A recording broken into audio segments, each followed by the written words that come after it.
Hello everyone, आज के video में हम डिस्कस करने वाले हैं CAT 2021 slot 3 question number 1 to 5।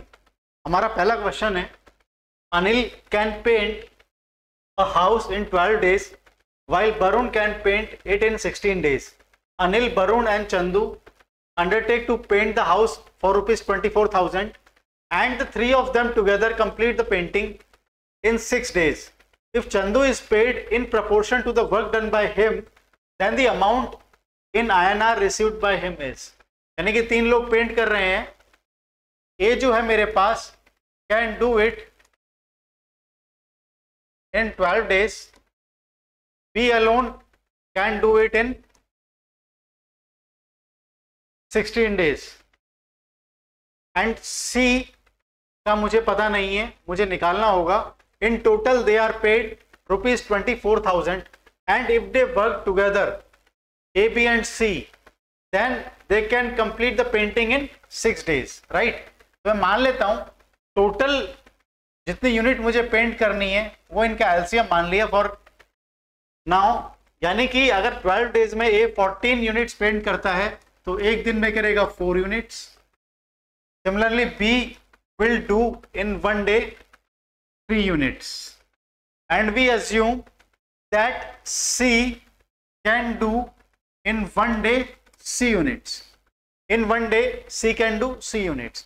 इसका मतलब ये हुआ in 1 day how many units are completed?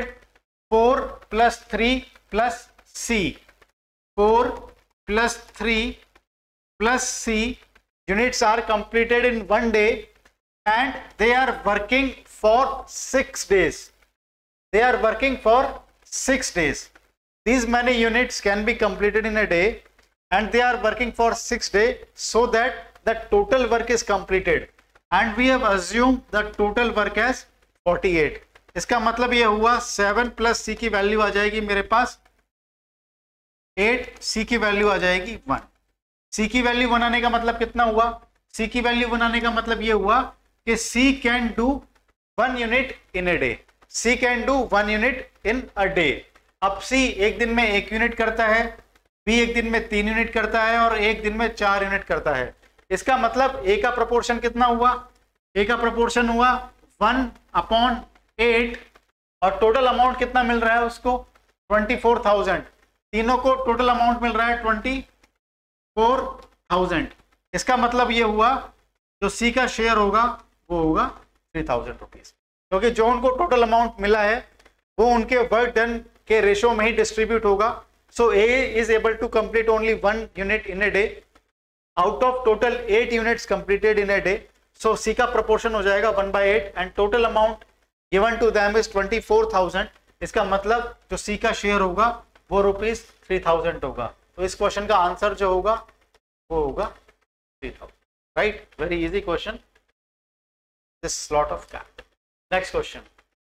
If a certain weight of an alloy of silver and copper is mixed with 3 kg of pure silver, the resulting alloy will have 90% silver by weight. If the same weight of the initial alloy is mixed with 2 kg of another alloy which has 90% silver by weight, the resulting alloy will have 84% silver by weight. Then the weight of the initial alloy. मेरे पास एक alloy है, उस alloy में दो मेरे पास component हैं, एक silver है और एक कॉपर है। तो ये मैं अज्यूम कर लेता हूँ उस अलॉय में, let's assume that silver is S kg and copper is C kg। तो मेरे पास S मेरे पास जो है वो सिल्वर है और C मेरे पास जो है वो कॉपर है। Now this alloy is mixed with 3 kg of pure silver. तो सिल्वर का कंपोनेंट कितना हो जाएगा आपकी बार? S plus 3। इनिशियल जो अलॉय है उसमें S सिल्वर है और C कॉपर है। अब उसमें 3 kg प्योर सिल्वर मिक्स कर दिया तो सिल्वर हो जाएगा S plus 3 और रिजल्टिंग अलॉय जो बनेगा that will be having 90% silver by weight. इसका मतलब जो इनका रेशो होगा वो हो जाएगा 9/1। 90% सिल्वर है, इसका मतलब 90% में 90 जो पार्ट है वो मेरे पास सिल्वर हो जाएगा और 10 पार्ट जो हो जाएगा वो कॉपर हो जाएगा। तो 9/1 का रेशो आ जाएगा। थोड़ा सा सिंप्लीफाई करेंगे इसको तो S plus 3 की वैल्यू आ जाएगी 9C, S+3 की वैल्यू आ जाएगी 9C के इक्वल। सेकेंड कंडीशन क्या है मेरे पास? सेकेंड कंडीशन क्या है मेरे पास? If the same weight of initial alloy is mixed with 2 kg of another alloy which has 90% silver by weight, which has 90% silver by weight. Initial alloy with mixed 2 kg of another alloy which has 90% silver by weight. The resulting alloy will have 84% silver by weight. इसका मतलब ये हुआ कि silver कितना हो जाएगा आपकी बार? S plus 90% silver है मेरे पास, 90% सिल्वर है 2 kg के अलॉय में, तो मेरे पास सिल्वर हो जाएगा 1.8। भाई 2 kg का 90% निकालूंगा, 2 kg का 90% निकालूंगा तो मेरे पास 2 kg का जब मैं 90% निकालूंगा तो मेरे पास 1.8 kg सिल्वर आ जाएगा। तो टोटल अब मेरे पास सिल्वर हो गया S प्लस 1.8। सिमिलरली कॉपर कितना हो जाएगा? C प्लस अब 90% सिल्वर है, सो मेरे पास 10% जो होगा वो मेरे पास कॉपर होगा, ठीक है ना। 10% यानी कि 0.2 मेरे पास जो है वो मेरे पास अब कॉपर हो गया। अब रेशो कितना आ गया मेरे पास? 84% silver by weight, 84% silver by weight. कितना हो जाएगा ये मेरे पास अब? 84 डिवाइड बाय कॉपर कितना हो जाएगा? 16, ठीक है। इसको सिंप्लीफाई कर लेते हैं, 4 से कैंसिल करेंगे तो 21, 4 से करेंगे तो 4, क्रॉस मल्टीप्लाई किया 4S plus 7.2 is equal to 21C plus 4.2, ठीक है। यानी कि मेरे पास 4S प्लस, ये मेरे पास प्लस होगा, ठीक है ना। यानी कि 4S की जो वैल्यू आएगी वो मेरे पास आएगी 21C माइनस 21C माइनस,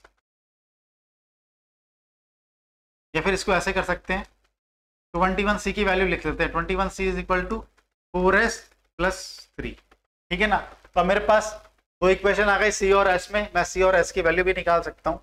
इसको सिंप्लीफाई किया, अब मैं S की वैल्यू रख सकता हूँ, यहाँ पे S की वैल्यू रख सकता हूँ 9C माइनस 3, तो 21C will be equal to 4 times S की वैल्यू कितनी है? 9C minus 3, 9C minus 3, S की वैल्यू कितनी है? 9C माइनस 3, ये कितना हो जाएगा? प्लस 3। तो 21C is equal to 36C minus 12 plus 3, right. तो यहाँ से कितना आ गया C की वैल्यू? 15C, इधर चले गया 15C इज इक्वल टू कितना हो जाएगा? 9। C की वैल्यू कितनी आ जाएगी? 9/15 और 3/5 यानी कि 0.6। C की वैल्यू हो जाएगी मेरे पास 0.6 kg, राइट। 3/5 etch is 0.6। अब C की वैल्यू 0.6 रखता हूं तो मेरे पास S की वैल्यू कितनी आ जाएगी? अगर मेरे पास C की वैल्यू आ गई 0.6, C की वैल्यू 0.6 इस इक्वेशन में रखता हूं तो मेरे पास S की वैल्यू कितनी आ जाएगी?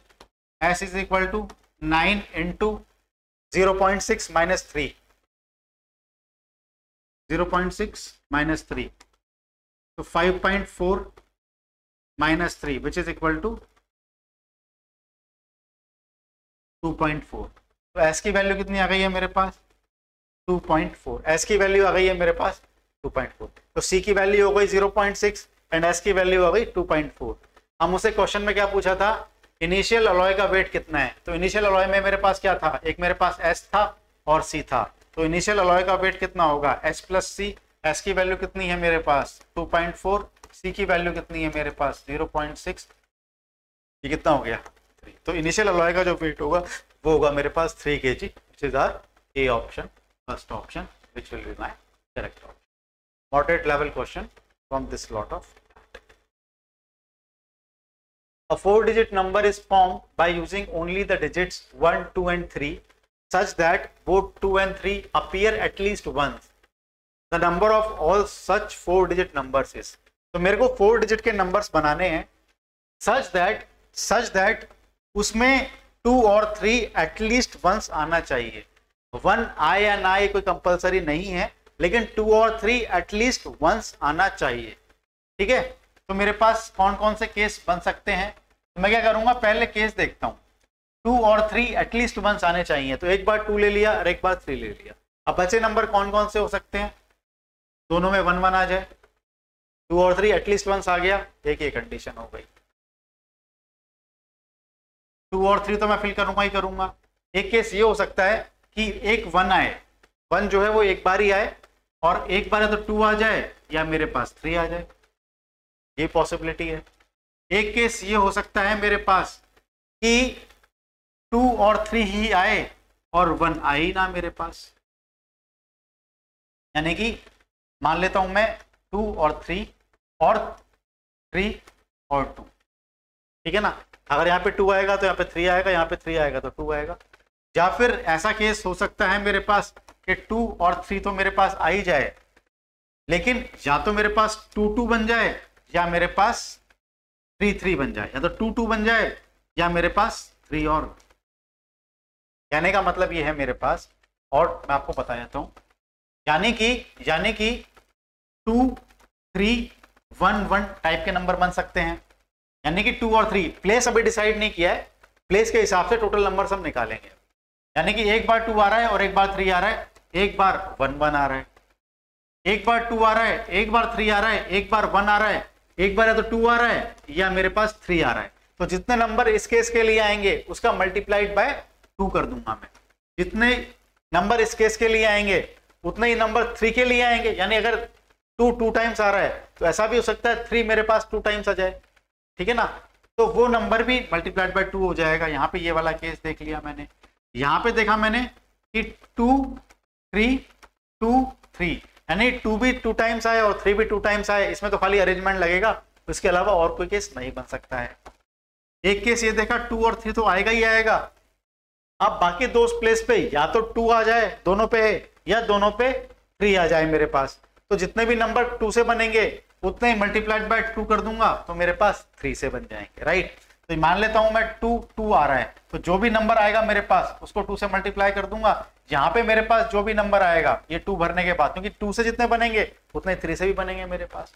तो यहाँ पे टोटल केस कितने बन सकते हैं मेरे पास, टोटल नंबर है मेरे पास 4, टोटल नंबर है मेरे पास 4. तो टोटल नंबर अरेंजमेंट कितने पॉसिबल होंगे, फैक्टोरियल 4.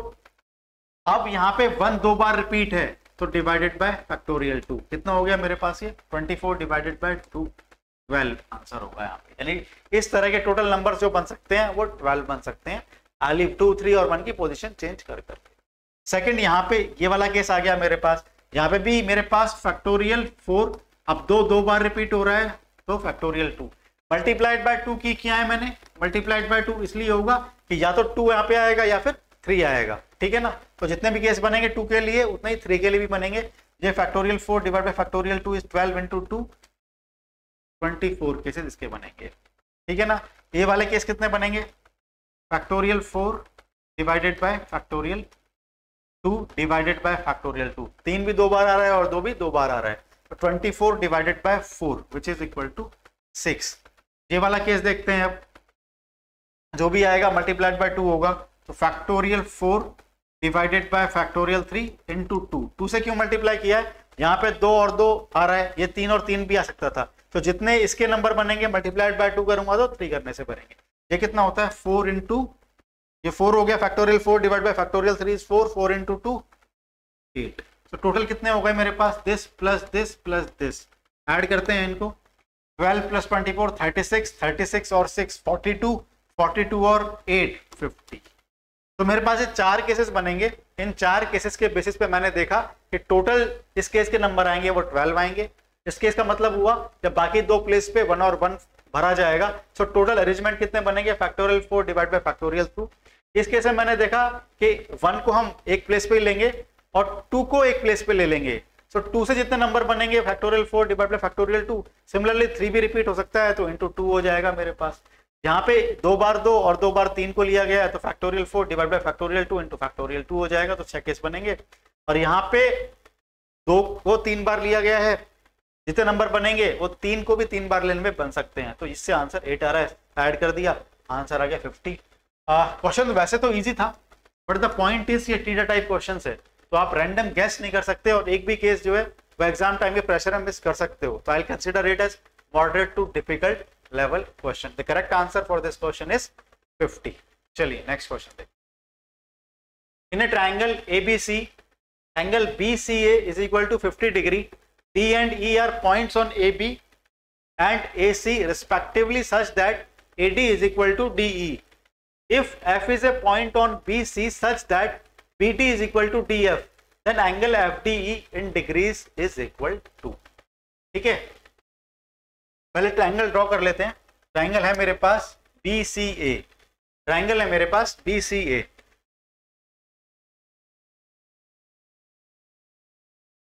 ट्राइंगल इज BCA, मैं ड्रॉ कर लेता हूं।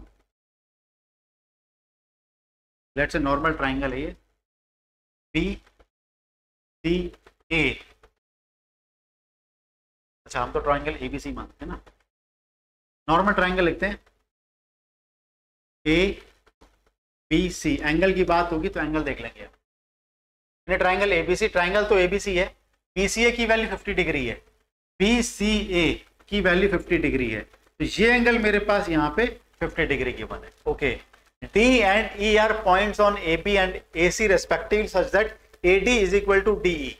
यहाँ पे मुझे एक D पॉइंट लेना है और यहाँ पे एक E पॉइंट लेना है सच दैट AD और DE आपस में इक्वल हो जाएंगे। तो लेट्स से मैंने D यहाँ पे ले लिया और लेट्स से E कहीं यहाँ पे ले लिया।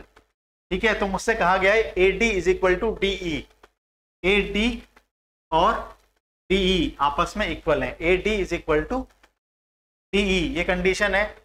और दूसरी कंडीशन क्या है, F is a point on BC, F is a point on BC such that BD is equal to DF, BD और DF आपस में इक्वल हो जाएगा। तो मैंने मान लिया let this is the point F and BD is equal to DF and DF is equal to this, right?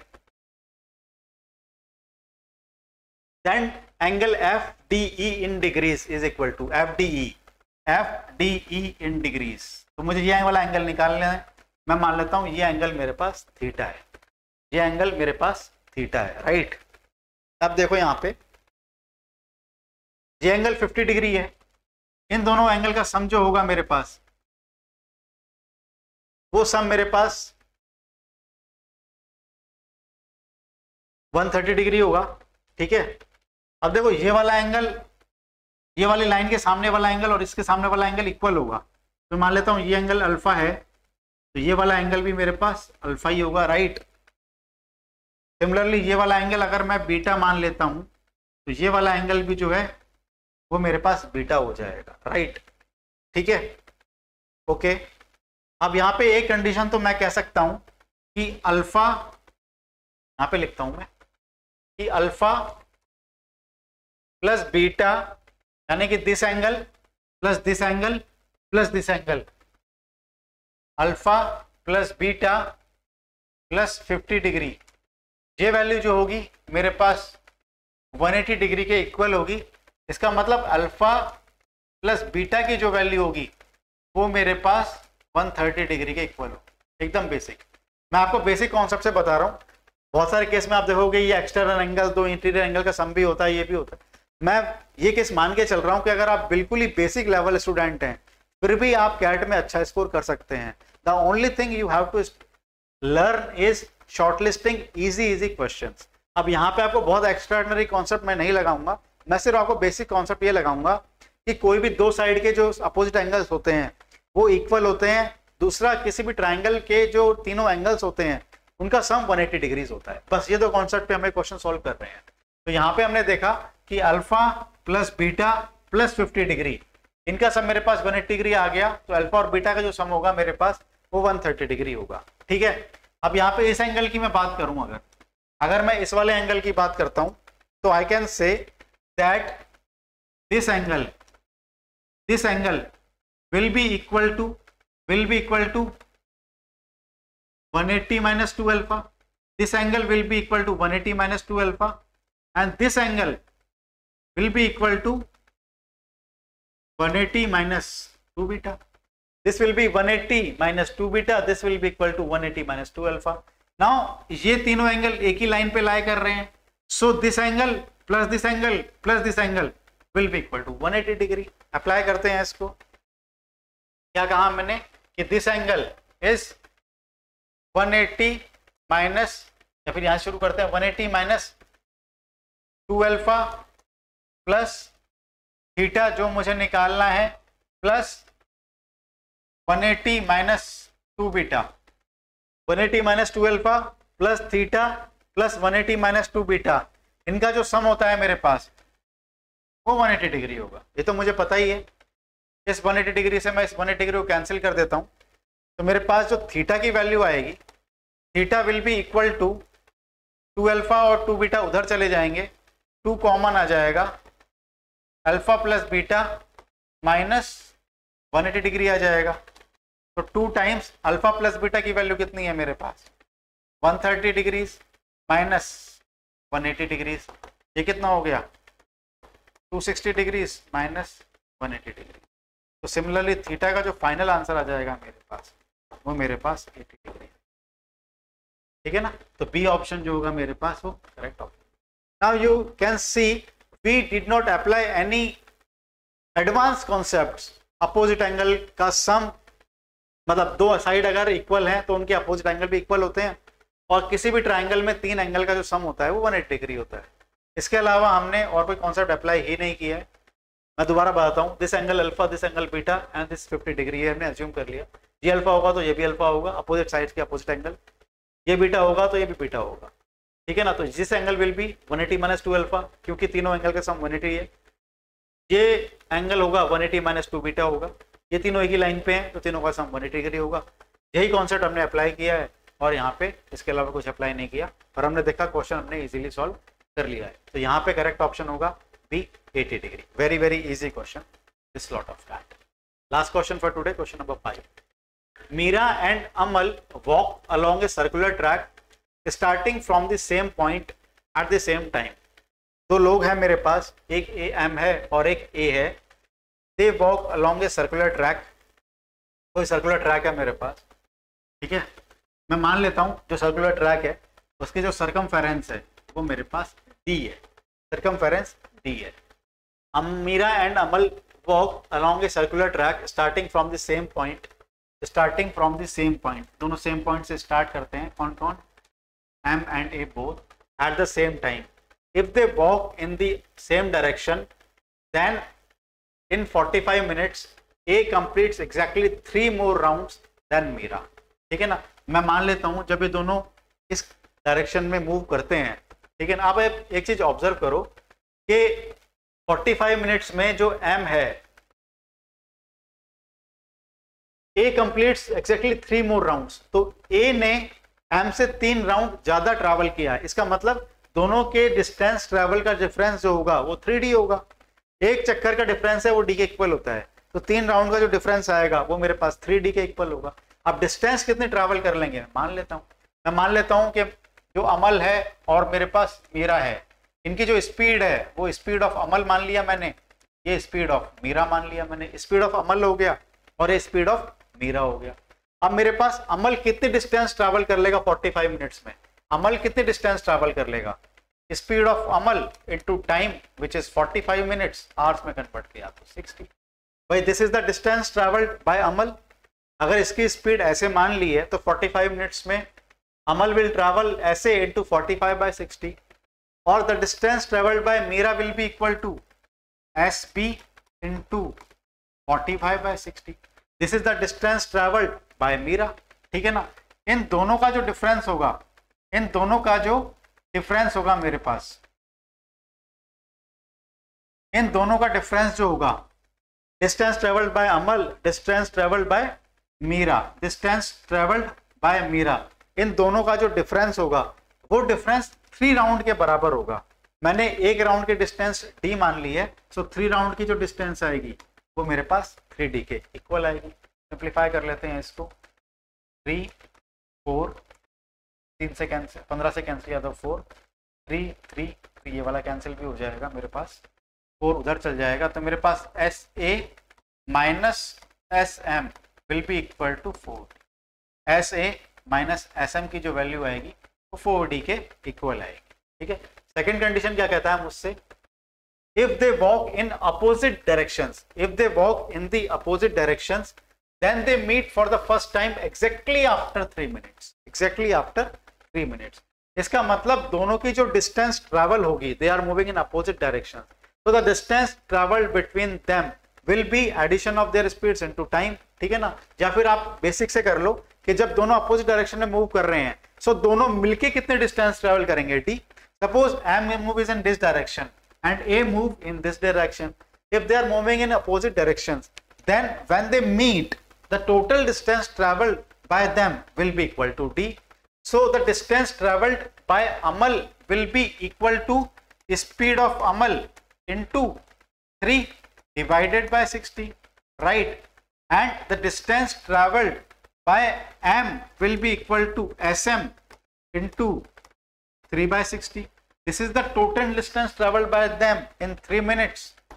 और इन दोनों का सम जो आएगा डिस्टेंस ट्रेवल्ड का वो d के इक्वल आएगा, because they are moving in opposite directions. तो यहाँ पे सिंप्लीफाई कर लेते हैं, ये 12 हो जाएगा, ये भी 12 हो जाएगा, 1/12 कॉमन आ जाएगा मेरे पास, राइट, सॉरी 20 हो जाएगा, 3/60 था, सो ये कैंसिल होके 1/20 कितना आएगा, 1/20, ये भी आएगा मेरे पास 1/20, कैंसिल करेंगे ना तो 3 से 1 और ये आ जाएगा मेरे पास 20, ये भी कितना आ जाएगा मेरे पास, ये 60 था, ये कैंसिल होकर आ जाएगा, 20 का एलसीएम लेके उधर चल जाएगा, तो मेरे पास S A plus S M की जो वैल्यू आ जाएगी वो आ जाएगी, S A plus S M की जो वैल्यू आ जाएगी वो आ जाएगी 2080। This is my equation number 1, this is my equation number 2। I add these two equations, I add these two equation, so 1 + 2 करूंगा मैं, 1 + 2 करूंगा मैं, हमें निकालना क्या है, मीरा का निकालना है, तो मीरा के निकालने के लिए मैं 2 - 1 भी कर सकता हूं, तो ऐसे कैंसिल हो जाएगा, राइट, 2 - 1 करता हूं, सीधा ही आ जाएगा, वो निकालने की जरूरत नहीं पड़ेगी। 2 - 1 करता हूं, तो 2 - 1 करूंगा तो ऐसे से ऐसे कैंसिल हो जाएगा, 2sm की वैल्यू कितनी आ जाएगी, 2sm की वैल्यू आ जाएगी मेरे पास 24d, 24d, तो एस एम की जो वैल्यू आ जाएगी वो मेरे पास आ जाएगी 12, एस एम की जो वैल्यू आ जाएगी वो मेरे पास आ जाएगी 12d, राइट। इसमें से माइनस किया हमने, सॉरी कैलकुलेशन गलत थोड़ी सी है, इसमें से इसको माइनस कर रहे हैं, तो 2sm की वैल्यू, 2sm की वैल्यू 20d - 4d 16d आएगी, sorry my mistake calculation, SM की जो वैल्यू आ जाएगी वो 8d के, एसएम की जो वैल्यू आ जाएगी वो 8d के इक्वल आ जाएगी, ठीक है ना।